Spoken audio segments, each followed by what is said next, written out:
मोठी बातमी समोर येते। डॉक्टर गौरी गर्जा आत्महत्या प्रकरणात आता एसआयटी गठीत केली जाणार आहे। पोलीस उपायुक्त रागसुधा आर यांच्या अध्यक्षतेखाली ही एसआयटी स्थापन करण्यात आली आहे। सहाय्यक पोलीस आयुक्त सचिन कदम, पोलीस निरीक्षक अविनाश जगताप, सहाय्यक पोलीस निरीक्षक शिवाजी बदने, यशवंत चव्हाण, महेश मोहिते, पोलीस उपनिरीक्षक प्रवीण पाटील अशा 7 अधिकाऱ्यांची ही एसआयटी असणार आहे। आमचे प्रतिनिधी गणेश कवडे यांच्याकडून अपडेट जाणूया। गणेश, आता गौरी आत्महत्या प्रकरणात एक एसआयटी गठीत केली जाणार आहे, काय अपडेट्स आहेत?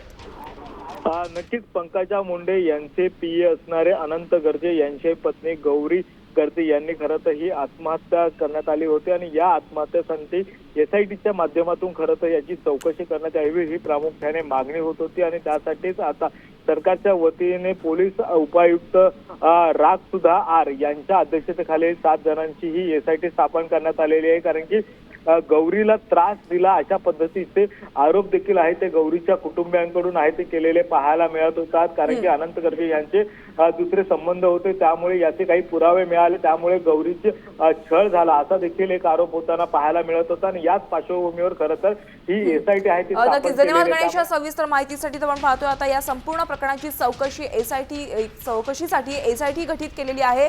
जवळपास 7 अधिकाऱ्यांच्या एसआयटी मध्ये समावेश करण्यात आलेला आहे। त्यामुळे अनंत गर्जेवर संबंधित जे काही प्रश्न उपस्थित झालेले आहेत या सगळ्या प्रश्नांवर आता एसआयटी गठीत करण्यात आलेली आहे। एसआयटीच्या मार्फत या सगळ्या प्रश्नांवर चौकशी केली जाणार आहे।